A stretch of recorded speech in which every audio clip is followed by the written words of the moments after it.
Hər vaxtınız xeyir. Bugünkü qonağımız Toğrul. Bugün maraqlı mövzularda qarşı-qarşıya gələcək Toğrul. Mən bunu əvvəlcədən bilirəm. Ona görə başlamamışdan əvvəl birinci səni salamlayıram və Toğrul kimdir? Bizə bir özünü tanıt. Səni tanımaq istəyirik. Daha doğrusu mən tanıyıram, amma istəyirik ki, səni hər kəs tanısın. Təşəkkür edirəm Şahruz dəvətə görə, çox sağ ol. Mən Toğrul Xəlilov, məhsul sahibi olaraq çalışıram MP şirkətində. Product management üzrə 8 ildən çox təcrübəm var. Eyni zamanda Agile üzrə beynəlxalq sertifikatlarım var. PMISP, PSM1, PSPO1, PAL və PAL-BM sertifikatlarım var. Udemy təhsil platformasında və Lucebra təhsil platformasında mən instruktoram. Məhsul sahibi üzrə eyni zamanda Asan İnnovativ İnkişaf Mərkəzində də təlimçiyəm. Bəli, Toğrul, mən sizi çoxdan tanıyıram. Belə köhnə bizim dövrümüz gedib, köhnə bankirlərin fintech sahəsində çalışan insanlar kimi bilirəm ki, dərin backgroundunuz da var fintech sahəsində. Bugün istəyirəm maraqlı bir görüşümüz olsun. O sertifikatlar məsələsində sertifikatlar mən də sevirəm, amma real işdə nə qədər özünü əks elətdirir, bu sual altındadır. Ona görə o pıs nə bilim nə və zələ bunları keçək. Əvvəl mən də yazırdım LinkedIn-də. Yaxın dostum Emil Abbasov var. Emil Solution şirkətinin CEO-sudur. Mənə qayıtdı bir gün dedi ki, səni çox istəyirəm. O LinkedIn-dəki o şeyləri sil də, xahiş edirəm. Amma mən heç vaxt yazmamışam, onu deyim. Heç vaxt mən yazmışdım. Mən yazmışdım, səhv eləmişdim. Emil dedi ki, xahiş edirəm, onu sil. Yəni lazım değildi artıq. Dedim, belə baxdım ki, düz deyil. Buradan da Emilə salamlar göndəririk. Toğrul, istəyirsinizsə keçək birinci suala. Buyurun. Baxaq görək mövzumuz necə başlayır. Birinci sualımız. Məhsulda baqa kim cavabdehdir? Əsasən Scrum Guide üzrə desək, Scrum Guide deyir ki, Scrum team is responsible for all product related activities. Bütün hallarda, əgər biz Scrum Guide-dan getsək və Scrum Guide deyir ki, sən Scrum-ı qayda əsasən tətbiq edirsənsə, bu Scrum-da, əks halda Scrum deyil. Və biz Scrum Guide-da deyir ki, Scrum komandası, Scrum team cavabdehdir. Amma əslində praktikada elə olmur. Bizdə çox təəssüf ki, məhsul sahibini belə bir dedicated adam kimi görürlər ki, bug varsa təcili stakeholderlar, əsasən bizdə stakeholderlar satış departamenti olub. Mənim karyeramda həmişə belə olub. Satış departamenti zəng eləyir ki, PO hara baxır? Bu yaxınlarda LinkedIn-də onunla bağlı bir postda paylaşmışdım. PO hara baxır. PO product owner cavabdeh, yəni tək cavabdeh hesab olunur. Amma əslində cavab bu deyil. Cavab odur ki, Scrum Guide deyir ki, Scrum komandası cavabdehdir. Təkcə məhsul sahibindən soruşmaq lazım deyil və ya Scrum Master-ə demək lazım. Bizdə Scrum Master-ı da səhv anlayırlar. Scrum Master-a denən getsin, həll eləsin. O deyil Scrum Master. Adam, yəni ondan ötürü deyil. Cavab budur ki, bütün hallarda bütün komanda buna cavabdehdir. Əla, bug deyəndə biz burada xətalardan danışırıq. Bilməyənlər üçün bəzi terminləri ikimiz də köməkləşək açaq. Çünki bir dəfə mənə irad tutdular çərçivə podkastının birində. Çox terminlərdən istifadə edirik. Ona görə üzrümüz, əffimiz necə deyərlər? Affola. Affola deyirlər. Türklər deyir ki, affola. Bəli, affola. Əla, mənim fikrimcə Scrum Guide-dan daha çox mən real praktikada danışaram. Real praktikada buna məhsul şəxs var, komanda deyə bilərik. Buna QA də deyə bilərik. Buna business analitik də deyə bilərik. Amma mənim üçün bug və bütün məhsuldakı bütün hər şey son cavabdeh şəxs məhsul sahibinin özüdür. Niyə görə? Çünki o elə ona görə hamısından yuxarı maaş alır ki, adı üstündədir, məhsulun sahibi. Mən düşünürəm ki, praktikada 100% siz də bilirsiniz. Bug çıxdı, məhsul sahibi gedir deyir ki, mənim günahım yoxdur, developerın, yəni inkişaf komandasının günahı var, onun var, bunun var. O ayıb sayıram. Mən şəxsən bir məhsul sahibinin gedib öz günahını üstündən atıb başqasına, komanda üzvlərinin kiməsə deməyini, göstərməyini ayıb sayıram. Ona görə mən dayanıram ki, komanda əsasən də məhsul sahibinin cavabdeh olduğunu deyə düşünürəm. Çünki adı üstündə məhsulun sahibidir də. Yəni belə deyək. Maraqlı yanaşmadır. Keçək növbəti suala. Məhsul sahibi texniki biliklərə sahib olmalıdırmı? Bu sualda da biz yəqin ki qarşı-qarşıya gələcəyik, 100% gələcəyik. Mən bunu qəbul eləmirəm. Məhsul sahibi texnik adam deyil.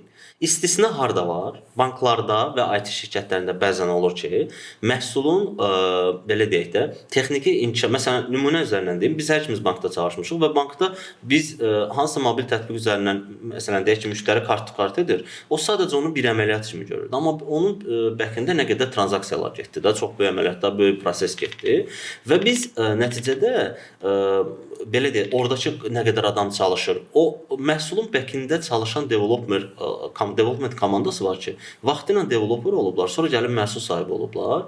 Bu adamlar texniki adamlar olmalıdır. Hə, bunu qəbul edirəm. Amma bu adamlar isə o da dəyər maksimallaşdırır da. Sadəcə onun maksimallaşdırdığı dəyəri müştəri birbaşa yox, dolayısıyla əldə edir. Amma bütün hallarda əsasən məhsul sahiblərini götürsə, əsasən məhsul sahibləri texniki adam olmamalıdır məncə. Texniki bilikləri definition based olsa, anlasa, başa düşsə kifayətdir. Məsələn, mən data analitiklə bir yerdə oturub hansısa hipotezi təhlil edirəm ki, görək bu disprovendur yoxsa yox. Okay? Mən burada SQL-i bir data analitik qədər niyə bilim ki? Nə ehtiyac var mənə bundan ötürü? Data analitik veriblər komandaya, sağ olsunlar. Data analitik girir SQL-də, mənə lazım olan datanı çıxardır və mənə lazım olan kolumları çıxardır. Mən bundan ötürü data analitikdə, yəni bildiyi qədər niyə gedim select çəkim və bilim? Və ya məsələn deyirəm, bir kodu niyə oturub oxuya biləcək qədər məhsul sahibi olaraq, biznes məhsulunun sahibi olaraq gedim bunu eləyim ki? Hə, məncə definition based sadəcə ünsiyyət alınsın deyə razıyam, amma pure texniki adam deyil məncə. Yəni düzdür, mən indi sənin bir təlimin var, TPO təlimin var. Mən istəyirəm ona gəlim, heç vaxt elə bilmirəm, istəyirəm ona gəlim. O təlimi niyə gəlmək istəyirəm mən sənin təliminə? Sırf insanlarla eyni dildə danışa bilim deyə gəlim. Yoxsa mən technical PO anlayışını qəbul eləmirəm. Technical PO olmaq üçün gəlmək istəmirəm də sənin təliminə. Mən gəlmək istəyirəm developerla eyni dildə danışa bilək deyə. Yoxsa məncə PO texnik adam deyil. Məncə nə düşünürsən? Bax, tam tərsini düşünürəm. Toğrul, əzizim. Tamam, başa düşdüm. Teo məhsul sahibi texniki bilikləri olmalı deyil, misal üçün. Buna qalanda onda mənim məhəlləmdə kalan məhsul sahibi çıxar. Kalan yaxşı oğlan var ki, bunların texniki bacarıqları yoxdur, amma teamwork, məhəllədə belə tədbir yığıncaq, belə komanda işi çox əla bacarırlar. Yəni demək olar ki, onda bizim hamımızın məhəllə uşaqlarının hamısı məhsul sahibi ola bilər də, yəni. Mən belə sadə olduğunu düşünmürəm. Həssasız ki, domain, yəni əsas bunun bildiyi sahə, background deyirlər, yəni iş təcrübəsi, keçmişdə işlədiyi işlərdən əldə etdiyi sahə böyük rol oynayır. Amma məncə məhsul sahibinin bir biznes analitik qədər texniki biliyi olmalıdır. Biznes analitikin isə bir məhsul sahibi qədər biznes biliyi olmalıdır. Bunlar qarşılıqlı vəhdətdədir. Tendensiyaya da baxanda mən belə düşünürəm ki, 1-2 il sonra texniki backgroundu, yəni texniki biliyi olmayan məhsul sahibləri heç kimə lazım olmayacaq. Niyə? Çünki reallıqda da bugün praktikada da baxanda onsuz da məhsul sahibi belə çox biznes yönümlü hərəkət eləmir. İcraçı yönümlü hərəkət eləyir. Lokal bazardan gedir söhbət. Globalda da bu belədir əslində. Amma globalda azlıq təşkil, vəhdətindədir də. Bizdə isə biraz çox, yəni lokal bazarda, yerli bazarda məhsul sahibi texniki backgroundu yoxdur, texniki biliyi yoxdur. Amma bunun biznesində bu eləyə bilmir axın. Niyə görə? Çünki mənim rəhbərim, üst idarə heyəti, C-level deyirlər. Yəni bunlar zaten biznes blokundakı müəyyən qaydalara uyğun cavabdeh qərarlar alırlar. Məhsul sahibləri icraçı rolunda olur. Ona görə mən düşünürəm ki, bu get-gedə yoxa çıxacaq və texniki əsaslı məhsul sahibləri çox yüksək tələbatda olacaq və dediyiniz sözdə də çox qatıldığım bir nüans var ki, heç olmasa texniki komanda ilə danışacaq səviyyədə bilim. Bu çox vacibdir. Çünki bayaq biz sizlə danışırdıq, estimation, yəni tapşırıqların yükü, ağırlığını qiymətləndirmək üçün texniki komandanın verdiyi belə deyim də müddət, qiymətlər və s.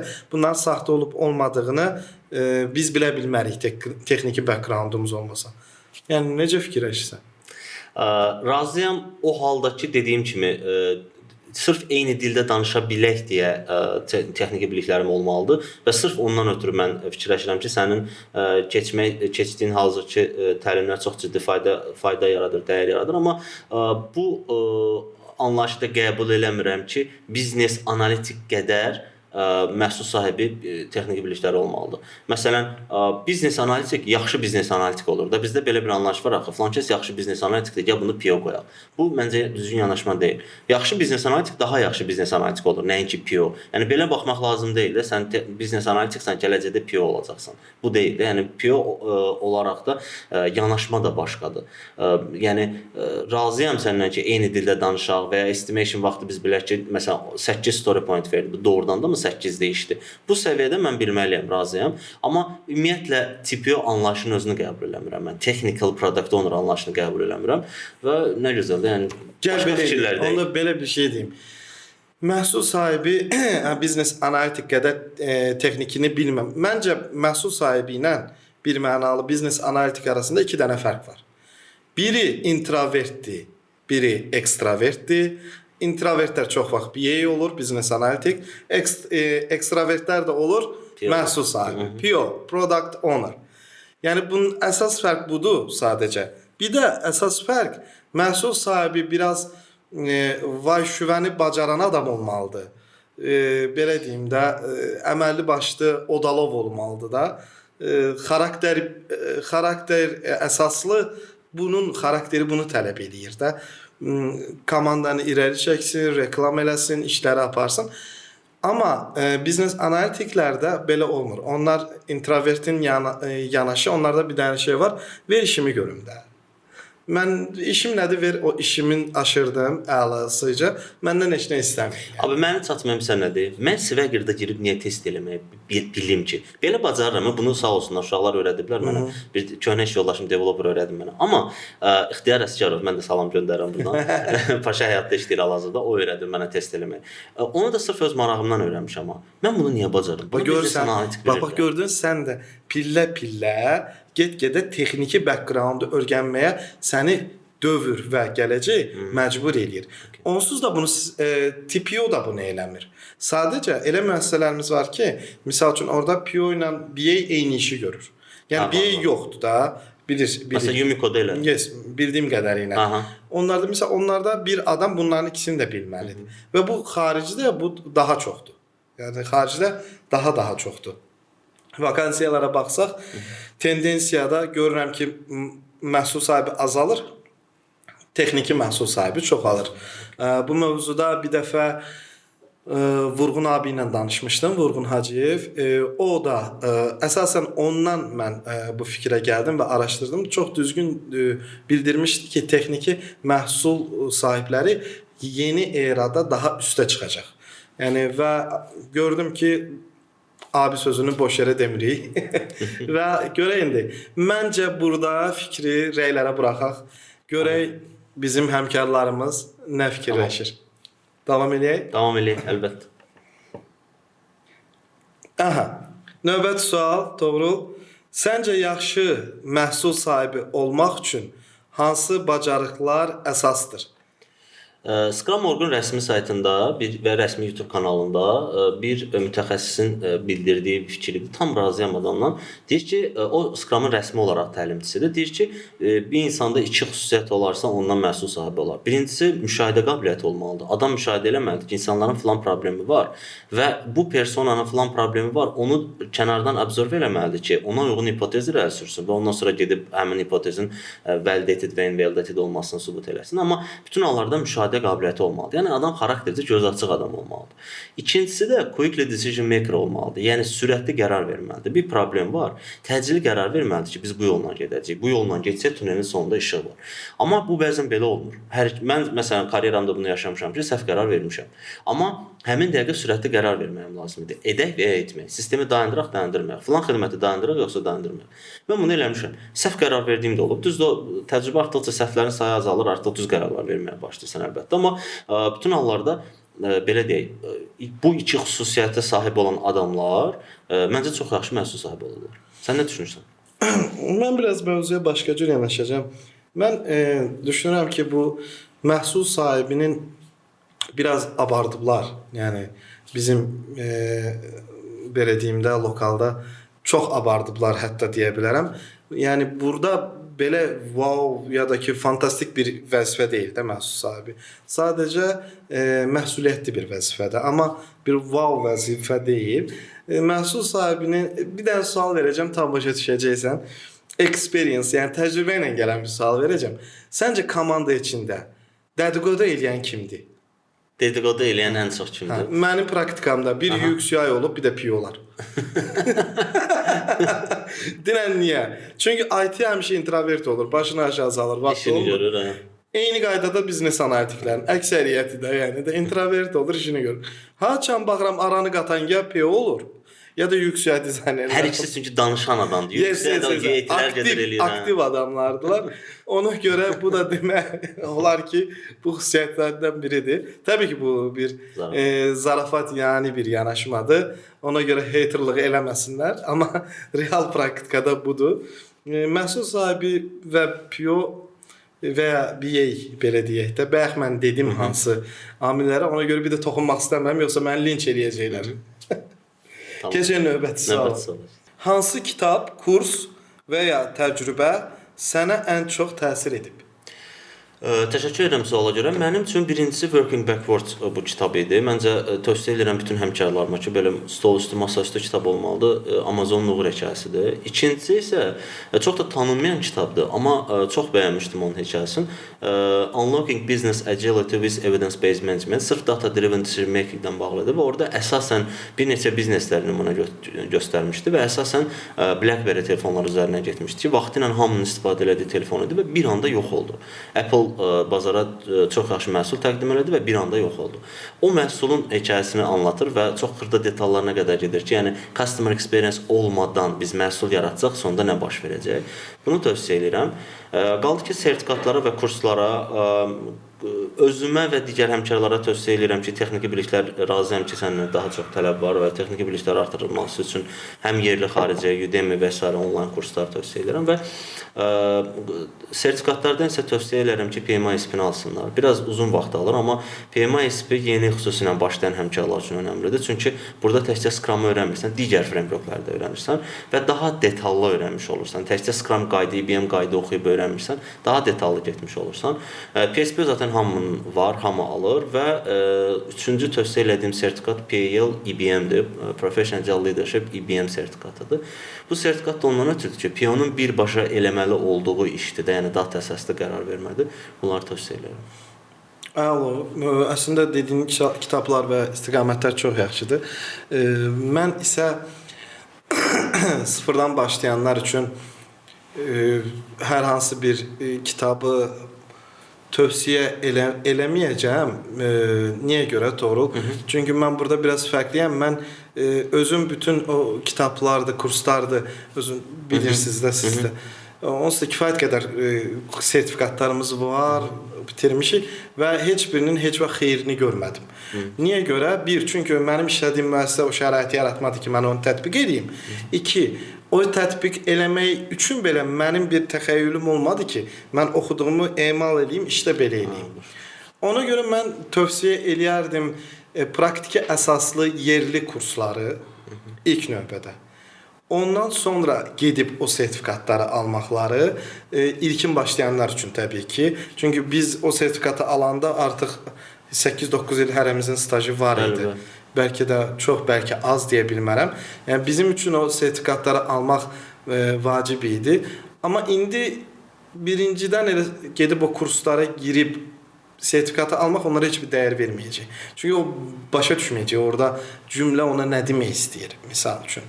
Amma praktiki əsasda öyrənib, sonra gedib o kursu bitirəndən sonra, yəni ən azı terminlərini bilib, ən azı frameworklərini, iş çərçivələrini bilib, sonra gedib o kursu öyrənmək daha faydalıdır.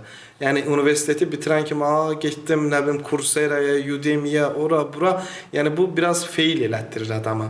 Ad olur sertifikat. Bu bizə nəyə görə lazımdır ki, olsun da. Çünki o olmasa HR sizi intervyuya, yəni müsahibəyə dəvət eləməyəcək. Sertifikatlara mən biraz basic kimi baxıram. Sadəcə qapıdan keçid becikdi də, yəni də müsahibəyə girim, görüm Allah nə kərimdir. Bəyox deyirdim PSPO, LSIM, PSP, PMI. Yəni bunların hamısı mənim üçün praktiki əsasda da gedəndə görürük ki, çox yaxşı nümunə idi, becikdi yəni. Yəni becikdi, prosta becikdi. Yəni sadəcə olaraq becikdi. Ona görə mən istəyərdim ki, birinci ən azı domain nə olursa olsun, biraz öyrən, içinə gir, sonra get, oxu ki, faydasını alasan. Yerli kurslara mən tövsiyə edirəm ki, odakı praktiki əsasda olanlara, nəzəri yox.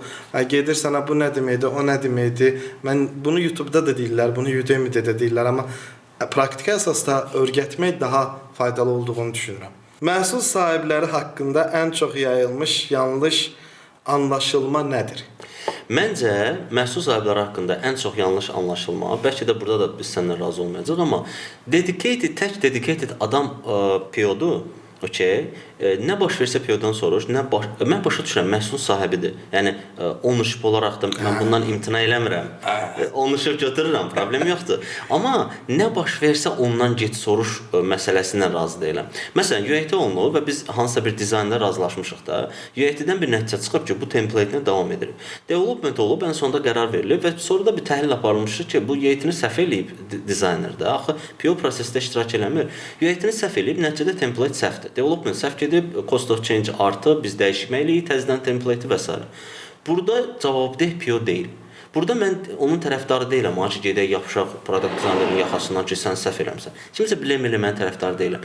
Sadəcə nə baş versə PO-nun soruşulmağın tərəfdarı deyiləm. Mən tərəfdarıyam ki, bütün komanda onu götürsün. Başa düşsün ki, bu nəticə varsa, yaxşıdsa bu hamımızındır. Bizdə əksinə də, yaxşı nəticə baş versə PO-ya mükafat verirlər, bonus verirlər, təşəkkür edirlər, amma komandaya təşəkkür eləmirlər. Mən tərəfdarıyam ki, yaxşı bir şey baş veribsə komandaya təşəkkür eləsinlər, təkcə PO-ya. Əgər neqativ bir şey baş veribsə də, bir cost of change artdı və ya hər hansı bir defekt varsa, o zaman da bütün komanda onu götürsün, desin ki, uşaqlar, bu hamımız bir yerdədir, retroda deyək ki, retrospektivdə ki, uşaqlar, bax, bu hamımızın günahıdır. Necə eləyək ki, biz bu vəziyyətin daha yaxşısını eləyək və necə eləyək ki, bu problem bir də təkrar olmasın. Yoxsa təkcə stakeholder'ın qarşısına PO-nu çıxardıb və yaxud da ki, bizdə QBR-larda olur, PO-nu çıxardırsan və yalnız PO cavab deyəkdir, mən bunun əleyhinəyəm. Yəni, yanlış anlaşılma budur. PO-dan ötürü deyil ki, dedicated adam ayıraq, nə baş versə yaxasına yapışaq. PO-dan ötürü ki, PO getsin, persona təhlil eləsin, PO getsin, hipotezlər irəli sürsün, PO getsin, başa fikirləşsin ki, məsələn, hipotez nədir? Fərzə irəli sürsün, izləyicilərimiz üçün deyirəm ki, fərzə irəli sürsün ki, bu hədəf kütlənin belə bir ehtiyacı var və belə deyək də, ehtiyacı həll eləmək üçün filan solution eləmək lazımdır. Amma bu da gedib measurement olmalıdır, getməlidir, təhlil eləməli ki, doğrudan da bu hipotez düzdür yoxsa. PO bundan ötürüdür. PO strateji liderdir, cəl liderdir, şirkətin strateji hədəflərini aparan adamdır. Daha vacib işlərlə məşğul olmalıdır. Nəinki WhatsApp-da, telefonda zəngi cavab verən adam ki, bax gör nədir, tez uşaqlar, yəni hamımızın da cavabımız bəllidir də. Yəni problem var, biz də yalandan deyirik ki, abi demişəm, uşaqlar fiks eləyirlər, baxırlar, fiks eləyirlər falan. PO-dan ötürü deyil məncə. Yəni tək dedicated adam PO-nun olmasını qəbul eləmirəm. Nə düşünürsən? Okey. Mən təbii ki biraz sərtəm bu mövzuda. Tamam. Yəni tək PO deyil, amma birbaşa PO, daha doğrusu birbaşa PO deyil, amma mənim üçün dedicated PO-dur. Məhsulda pis bir şey, yaxşı bir şey. Bunun bəhrəsini, yaxşı bir şeydə komandaya razıyam, amma pis bir şey də biraz sərt olacağım, 100% PO-dur. Mənim üçün bu belədir. Çünki bu adamı görəcəyi başqa nə iş var? Toğrul ki, biraz açıq danışaq da. Tamam, danışaq. Gəl bazara baxaq. Sənin sprintin başladırsa, sənin PO olaraq iş yükün %80 azaldı. Sprint başlayan kimi razıyam. Düzdür? Yəni sən bekar qalırsan, belə deyək. Açıq deyəcəm sənə. Axı növbəti sprintlər üçün məndən requirementlər gəlir. Yəni yenə də o böyük bir iş yükü yaratmır axı. Mənim sprintim başladısa, təbii ki, işsiz qalmıram. Yəni amma biz iş yüküm 80%, 70% azalır. Mən bekar oluram. Nə iş görsən növbəti sprintə hazırlaşıram. Ona necə hazırlaşdığım artıq özümün vicdanımla mənim aramda qalan bir məsələdir. Yəni iş yükü azalır. Bunu bilirik də. Yəni PO-ların bu dəqiqə, yəni mən heç nə demirəm, sadəcə reallığı deyirəm. Baxanda mən istəyirəm ki, mən PO deyəndə, məhsul sahibi deyəndə, mən bu adamı yolda tutsam, soruşsam, sənin hansı layihən var? Neçə dənə API-in var? Hansı xəta nəyə görə çıxır? Bu yuxudan durğuzanda belə bunu bilməlidir. Yəni məhsula tam sahiblənməlidir. Yəni bizim bazarda isə necə olur? Bayaq bir sualımız var idi. PO-nun hansı xüsusiyyətləri olmalıdır? Bu qayıdaq biraz o suala. Doğru. Bizim bazarda PO-nun bir dənə xüsusiyyəti olsa o yaxşı maaş alacaq. Bir dənə cəmcümü. Özünü satma qabiliyyəti. Vəsə.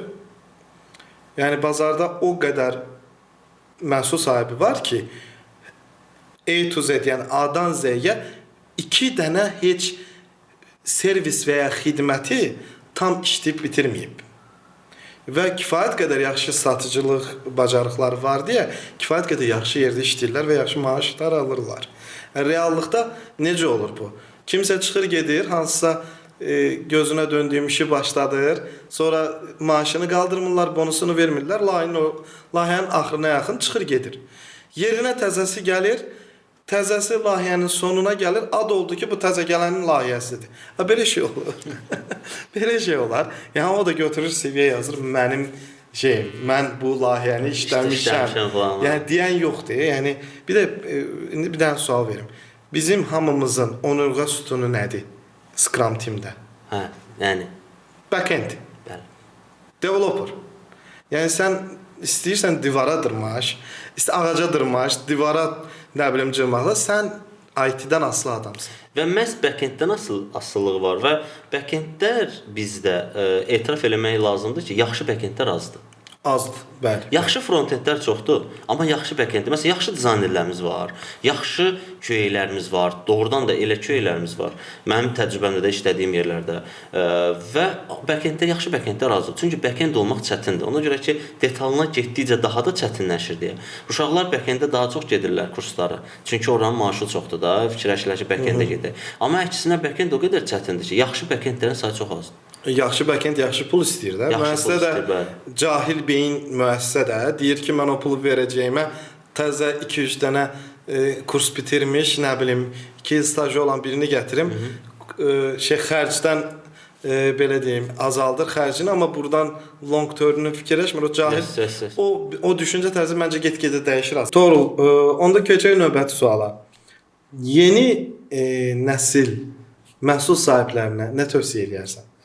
Yeni nəsil məhsul sahiblərinə həmkarlarıma tövsiyəm odur ki, birinci işin nəzəri tərəfini öyrənsinlər. İşin nəzəri tərəfini çox az adam bilir. Bayaq dediyimiz, səninlə danışdığımız və hər ikimizin illərlə çalışdığımız hipotezlər, onların təhlilləri, data əsaslı qərar vermə, evidence-based management. Bunu çox təəssüf ki, yeni məhsul sahibləri tətbiq eləmirlər. Yalnız stakeholderdan komanda arasındakı körpü rolunu oynayırlar. Əlbəttə bu işin içində bu var. Product backlog management, stakeholder engagement PO-nun vəzifə öhdəliyidir.